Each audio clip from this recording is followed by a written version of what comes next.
mic. Yeah. All I need is one mic. Yeah. All I need is one mic. Hey everybody, welcome back to One Mic, where I watch shit so you don't have to. And today I'm here to talk about part 2 of the HBO limited series, We Own This City. You know, I'm going to do something a little bit different with this episode, and I want to start by talking about the little bit that I didn't like. There's a lot to discuss in this episode, and I've got it laid out, and I'm going to talk about how I'm going to break this down in a moment. But I want to start with talking about the couple of things that I didn't like, because it kind of feeds into just talking about the episode a little bit more smoothly than it does if I bring it up at the end. If I bring it up at the end, it kind of feels like, yeah, I didn't like this. But I feel like this kind of helps transition into it. As far as how I want to cover this episode, and probably how I'm going to cover the remainder of this series, I'm going to kind of break it down by character. And I've enjoyed doing that with a lot of my videos lately because it helps me stay a little bit more organized, and it helps me break down an episode without feeling like I'm like retelling it. Like, oh, this is what happened here, which I still do from a character standpoint, but then it's like, okay, this is what happened with this character and this is what I took from it, or something to that effect. Kind of like trying to like go chronologically through the episodes. It depends on the show, but for the most part, it doesn't, I'm not gonna say it doesn't work. It definitely works, but it's a little bit more tedious. I feel like this is a lot smoother. So I'm going to structure how I discuss this episode by character, or, maybe like groups of characters. Like you have your main characters like Wayne, but then you have a bunch of characters that are kind of like these tertiary characters, but collectively they have a story. So that's how I'm going to look at it. But also, real quick before I continue, if I talked about what I liked, it would take away from my commentary when I'm breaking down each character. Whereas I like to kind of like interweave that in with me discussing what happened with that character in that episode. That's another reason why I'm starting with what I didn't like. But this will be real quick because it's a small complaint. I believe it's 2 complaints actually. It's 2 small complaints, but things that, the first thing I think is something that is me just being nitpicky and it can change. And the second thing I think is a little bit more important and worth discussing, but we'll see. And we'll see what you guys think in the comments. But my first little small issue is that I feel like we're getting a little bit heavy-handed with the corruption stuff and like making these points that they want to make. Like there's a sequence with Wayne where at the beginning of the episode we see Wayne. I'm going to talk about this a little bit more when I talk about Wayne. Where he first arrives, I believe, not even on the task force, as a cop, like his first day as a cop. And he meets up with his trainer or whatever they call the cop that you partner with that kind of like, puts you through the motions and teaches you everything. And this guy gives him this spiel about throwing out everything that he learned in the academy. And I'm going to talk about that scene a little bit more. And then at the end of the episode, we see Wayne give basically the same concept to a new guy that he's training. And it's like, okay, it's a little bit much with like the idea that look at nature versus nurture, right? This is clearly a nurture situation in which these bad cops are essentially grown. These are homegrown bad cops.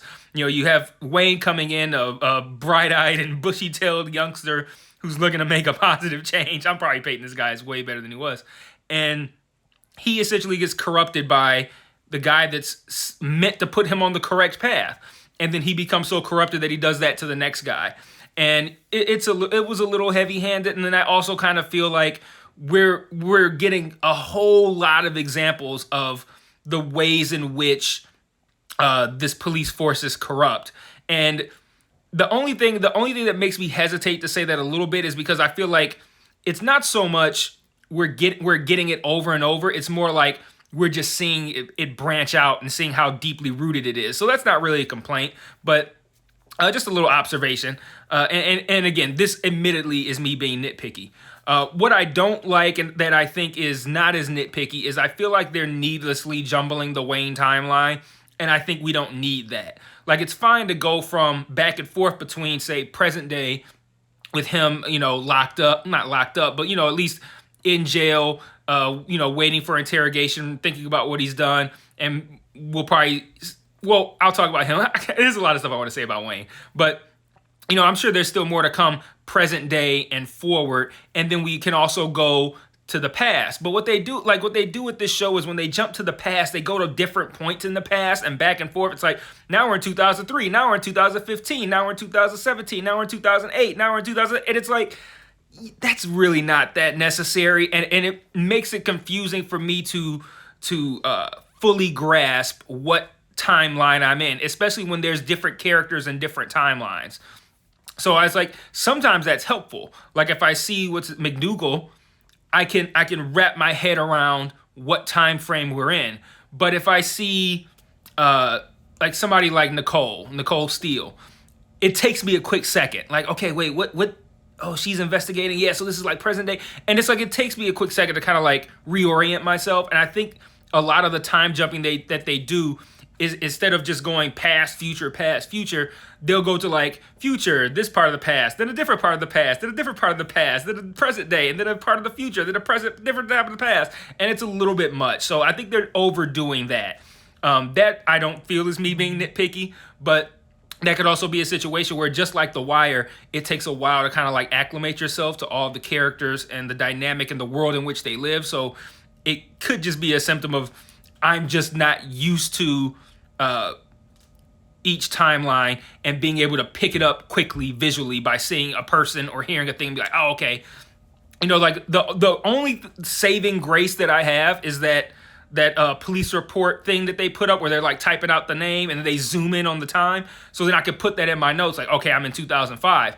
But that doesn't, like, it's hard for me to orient myself as far as like 2005 versus 2007 versus 2008 versus 2003.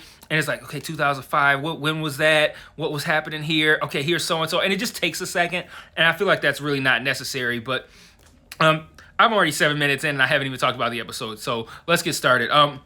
First I want to talk about Wayne, and then I'm going to work my way down. I'm going to try to get through this as smoothly as possible. But we start by seeing Wayne's experience as a new cop. Like I said, meeting this guy, and I actually wrote down verbatim what this guy says to him, this trainer of his, when he first arrives at at the academy. No, not the academy, at the police station. I don't know these police terminology, But he says, all that shit they told you in the academy about probable cause, fuck that now.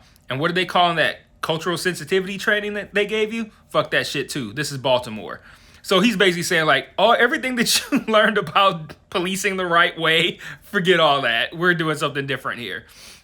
And basically his trainer teaches him how to get people off the streets with like these BS charges. So the idea that he explains to him is they pull people off the street and throw them in jail on BS charges.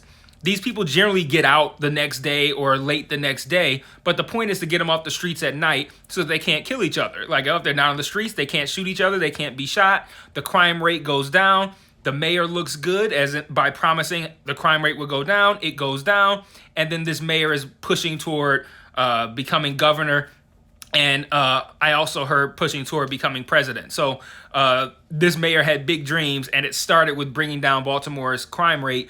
And his way of doing that was to, especially taking into account the way officers were behaving post Freddie Gray, which we saw in episode 1, taking that into account, they're like hesitance to really get out there and do their jobs. Like, oh, if we can't beat motherfuckers, then why are we doing this? Their hesitancy to do the job, I think it helped that he was like, okay, let's just get them off the streets on BS charges, and then they'll get back out the next day and do their thing, but we do this every day, we should bring down the murder rate. So that's kind of how Wayne got initiated into this life. It gets so crazy that they have, what is it? I wrote down the title. An assistant state's attorney.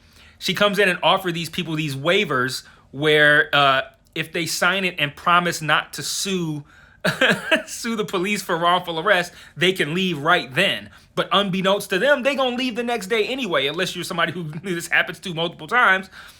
They're going to leave the next day anyway. So they're really in situations where they're essentially allowing themselves to be taken advantage of. And it's such a dirty thing to do.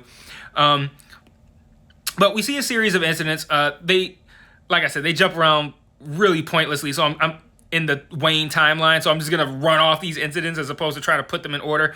This is probably the order that they they have it in the episode, but this idea of taking these people off the streets and throwing them in jail kind of evolves, right? And early on, we see still somewhat bright-eyed, bushy-tailed Wayne. Him and his partner, I think his name was Ed, maybe. I wish I wrote his name down, but they run up on these three black guys. One of them has a bag of weed on him, and he being Wayne says, what do we do? And the guy's like, well, there's only a couple ways you can earn extra money, which is overtime, which they ain't gonna give us that. And then he explains some concept about going to court. And I think the idea in general was that they can get, well, one, they can pad their stats by bringing all three guys in. And then two, something like with court meetings, if they can repeat it and they get paid for the court meetings too. So it's kind of like, like traffic tickets, right? If I get a traffic ticket or any kind of ticket, I can go to court, and I hope if the cop don't show, it gets thrown out. But the cops get paid, I believe, to show up. So I think their idea is like, you pull in three guys, that's 3 court appearances you got to make, and you'll get paid for that. So they look at it like you can pad your stats and you can get extra money. So that was my loose idea of what this guy was saying, but that was Wayne's kind of first. Well, I can't say it was first, but it was what they showed us for the first time. His initiation into how they operate and how they get these guys off the street if they want to get a little bit more serious about it.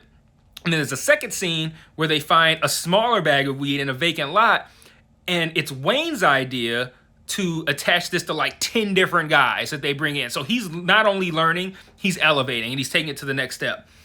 And then later, we see Wayne, now he's like full-on piece of shit Wayne. He arrives at an arrest late, and he starts beating the leg of somebody because he's got Jordans on, and then he realizes that it's actually one of the other cops, and he forgot his department shoes, so he put on some Jordans. And I don't even need to explain to you guys how just inherently racist that is, but I'm sure you get it. So let me see, where do I want to go next? In 2015, we see Wayne. He's at I guess it's one of those meetings that they have where they're kind of like running down the day, I guess. And the Commissioner Davis talks about this cop named LaRonde who got suspended for essentially witness intimidation. And Wayne goes, free LaRonde, in the middle of this speech. And then he gets pulled to the side and he's like, what was that? And Wayne gives this like fake half-assed apology, and he's like chewing his gum. Like they must have put a microphone in his mouth. Like he's chewing this gum. It's so loud. He's so dismissive of this guy, and you could tell Wayne is just like full on arrogant, entitled, obnoxious, all that stuff. So we basically, throughout the course of this episode, we see the evolution of Wayne from somebody who is coming in fairly impressionable and innocent to somebody who is immediately, as soon as he walked in the door, gets put on the path of corruption. And then gets to a point where it's like, okay, now he's increasing it, now he's initiating it, now he's worsening it, and now he's a complete dick at, like, amongst other cops and amongst the commissioner. And then lastly, like I said, we end, I think, Wayne's story in this episode with a new guy coming in who's looking to be trained, and Wayne is his trainer, and Wayne tells him, for the most part, the same thing that the guy told him when he first started. So that's where we end with Wayne. Moving on to Nicole, she's continuing to ask questions. It's kind of weird. It's like everything from her is kind of like dialogue, like she's just like exposition, just like, yeah, so this is what is happening, and like, so what you're telling me is in Baltimore they are doing this. Like she kind of like, it's almost like she's reading from a book and speaking directly to the audience or something like that, like reading a Wikipedia page and speaking directly to the audience at times, but. She hears a song by this rapper named Young Moose who talks about Detective Herschel. And before I continue, I did a little research after this episode, and I found out Young Moose is real, that song is real, and he actually ended up... So he made the song about Detective Herschel in 2014, and he actually ended up suing him in 2021. So all of this is real, just FYI. But she meets with... let me see, hold on.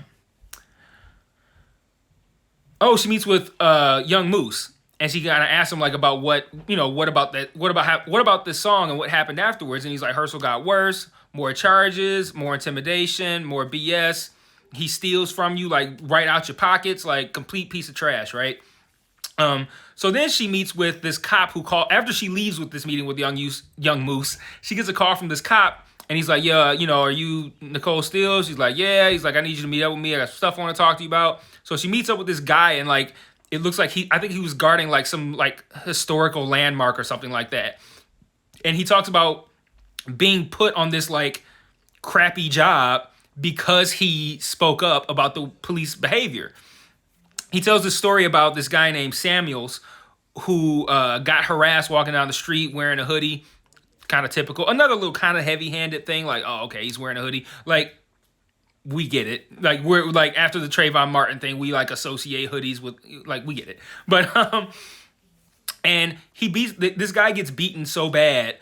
He ends up with big scar across his forehead. He says that he has 12 other scars. No, he says he has 12 scars total. So I guess he has an additional 11 scars. But this guy gets beaten for essentially doing nothing. He also tells her, not Samuels, but this cop, he talks about how the way they've treated people has even affected their ability to get jurors, which I found to be really interesting because he's like, we can't find jurors in the city because anytime a police officer goes up there to testify, they remember a time when a police officer lied on them or a friend or a relative or whatever. And now we just have a reputation for always lying because we always lie. And I thought that was super interesting too, because that's the kind of thing you don't think about. When you think about this systemic just corruption within law enforcement, you don't necessarily think about that kind of stuff, like how that affects your ability to find an impartial jury. Like, I would have never thought about that. But so, like I said, she goes to meet with Samuels. He explains the whole thing about what happened with Herschel and shows her the scars and all that kind of stuff. Let's see, who does she go to after that? Oh, she then meets with Herschel himself. And Herschel in this moment is just obnoxious, right? He's eating like wings. He licking sauce off his hands and then extending his slimy, dirty, filthy, sticky hand toward her. Just everything that really speaks to what kind of person this guy is. And then he essentially says, she asked him about his complaints. And she's like, you've got however many complaints filed against you. And he's like, yeah, and they all get, they're all unsustained. And he said they're unsustained because at the end of the day, these are criminals who are complaining about being policed for doing crime. And he says that cops who don't have complaints aren't doing good policing. And that's essentially all he has to say to her. And that's the end of that. So I think my biggest takeaway from the Nicole section of the show was I love learning about the different ways in which the corrupt police have impacted society in ways I wouldn't have thought of. Like with the juror, the idea that this guy made a song about the police and he still got it. Like, it's a song. Like, come on. But he got extra harassed over that. I listened to, after I watched this episode, I started listening to the official podcast. And the official podcast doesn't actually talk about the show, at least the part of the episode I listened to. But it was an interview with this young Moose guy, and he talked about what it was like dealing with Herschel over this time. It's pretty interesting. So if you're so inclined, you might want to listen to that. So moving on to Sean Suiter. He's the one that's played by Jamie Hector, who we all know as Marlo Stanfield from The Wire. He's on homicide. He's about to head to his first crime scene. He's looking for a car, and the Momadou guy rolls up, and he makes a joke about how Suiter can't make money on homicide. This thing about just openly talking corruption, because I guess they used to be cool. But he says he's joking, but he's not. So Suiter arrives at the scene, and ultimately, well, first off, let me set this scene, because Suiter is clearly a good cop. Like, you see him, he looks for calluses on this guy's hands. He's looking at the scene. He's looking where this guy was shot, where the bullets are, where this fence was that was being built. He's taking pictures. He's measuring distance. Like, okay, if I have the gun, like all of this he's doing and not saying, but like, if I have the gun, this is where I'm standing and I'm shooting. So he's doing his great job. Ultimately, his sergeant thinks that this guy was killed for building a fence to keep drug dealers off his property. And he's like, he got shot 5 times. Like, there's a little bit too much anger for fence building. So Sean's not sold on that idea. And I think it also speaks to the way the police kind of want to just close a case rather than figure out what actually happened, that this guy just jumped to this simple conclusion, and he so easily jumped to it. Like he wasn't there, but like from whatever it is that he found out, he jumped to this conclusion, and Sean's not with it. I don't know where this is going, but I'm looking forward to seeing if this ties into the main storyline. I think it will, because I think this might play a part in how the gun trace task force gets caught up. So we'll see. Like maybe one of them committed this crime. Maybe it was Herschel overreacting to everything. While at the scene, he actually kind of like befriends this guy who's there. They talk about his car, they talk about how many kids he has. Says he has 5 kids, and he tells him to put his beer in a bag. And I thought that was interesting because I think that was meant to help us kind of like juxtapose what kind of cop Sean is versus what kind of cop Wayne is. Because in episode 1, we see Wayne completely overreact. And like I said in my video for episode 1, that's always been kind of like an unspoken agreement between the police and civilians. Like, okay, if you got your alcohol in a brown bag, I don't know what that is technically, so I can't really bust you for having open alcohol. And it was kind of just like an agreement that the hood and the police had. And Wayne did not care about that agreement. He knew it was liquor in that or beer in that bag, and he busted it wide open. This guy already had his opening out, and Sean told him to put it in a bag or recommended that he put it in a bag. And I think that goes to show the difference between a good cop and a bad cop on a very small level. But it helps to show the person's mindset. Like I had that happen once where like I walked out of a store and I opened something up because I was walking home and a cop told me to put it in the bag or something like that. So like that's something that is fairly commonplace in the hood, and it also speaks to having the same people who look like the residents policing that neighborhood, right? You get a guy like Wayne who's white. I don't know, maybe some spin-off of white. I don't know. But I'm speaking of John Bernthal. I don't know what race Wayne is, real life Wayne is. But either way, you get a white guy who's policing the hood. He might do some punk shit like that because he doesn't have that agreement among us black people between the civilians and the police. Like, look, we are black. We know how this, let's make this situation work. Whereas Sean, who is black, has that kind of unspoken, well, he spoke it, but this agreement. And he tells the guy like, yeah, put that in a bag. So I like that because I think it spoke to the differences between Sean and Wayne. And I think we need to see that just to have some kind of counterbalance to all these police who are pieces of shit on this show. But moving on, I want to talk about Jamel briefly because Jamel was the focus of this episode as far as like one of the former cops who was being interrogated by the FBI. Last week it was Momadou. This week it's Jamel. And it makes me wonder if there's going to be like a different person each week because it's only 6 episodes. You can have one for Wayne. You can have one for Herschel. I don't know. Figure out 2 more and you got a different person each episode. But Jamel is just as willing to talk as Momadou was last week. He tells the whole story of the robbery, which was kind of necessary. I guess it's necessary to show that how much he's willing to tell the FBI, but we didn't need that because we saw it. He does give a little bit more detail, and then we get to see the visuals like of them pointing the guns at Anderson's girlfriend or wife or whoever she was. So we see that, but it doesn't add too much. But it does make me wonder if we're gonna see this. Oh, that Allers guy could be somebody else that they have an interview episode with, but we'll see. Interesting enough that Jamel mentions that this Allers guy was with them and he's now in the DEA.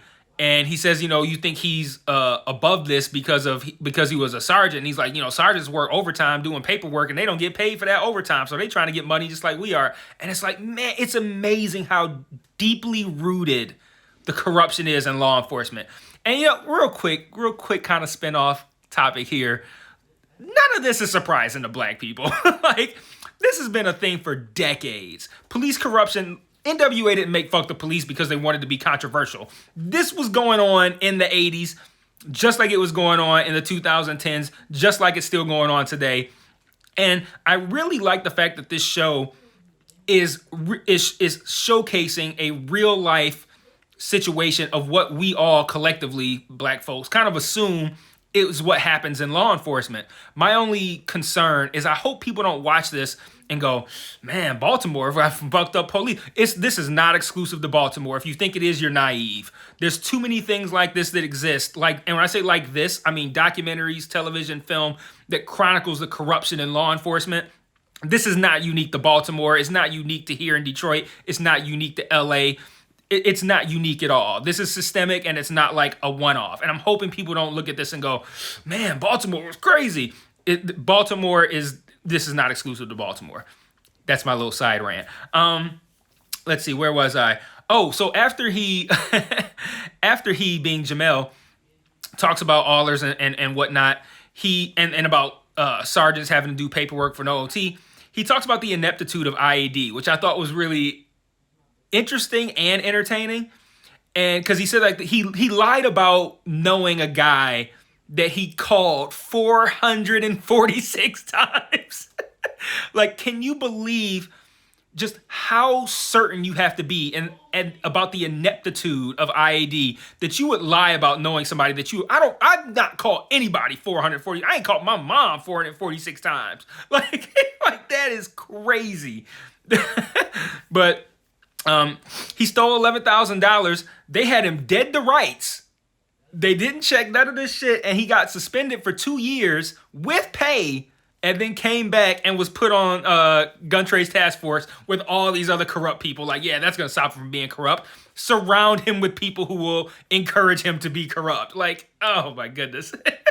That was incredible. I know this is based on real stuff. Like, a lot of these people really existed in real life, and a lot of these stories are real and in real life. But I do wonder if there's a Jamel, whatever his last name was, who really did lie about knowing somebody he called 446 times. That's the most interesting part of this episode to me, is that you could be a cop under investigation by the IAD and confidently lie about knowing somebody that not knowing somebody you called 446 times. I love that part of this episode.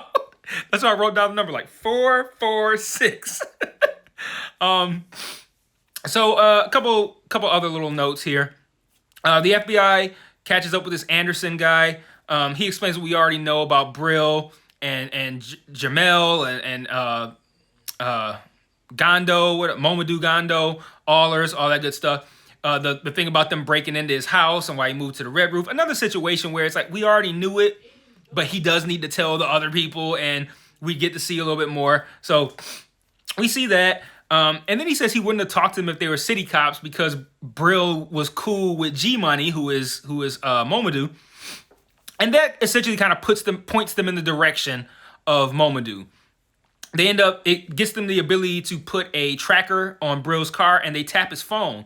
And there's an interesting scene where first they figure out that he contacts Momadou a lot. Like we didn't get a number, but McDougal highlighted every instance of this call showing up in Brill's call log. And it was a lot. Like, it'd be like 15, 20 times, something like that. But Brill takes his car to a car shop, and they find the tracker. And he calls up G-Money. He's like, yeah, they found something. What do I do?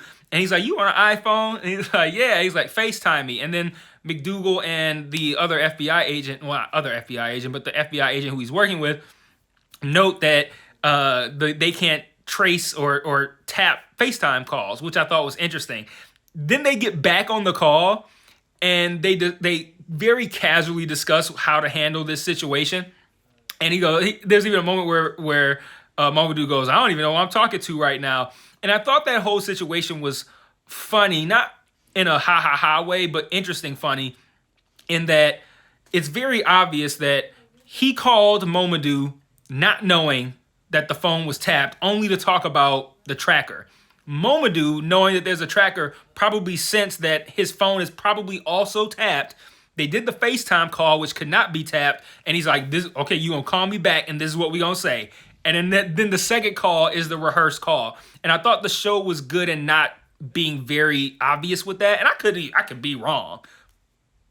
Probably not. But I could be wrong. But that's what I took from it anyway. And I thought that was a really cool scene.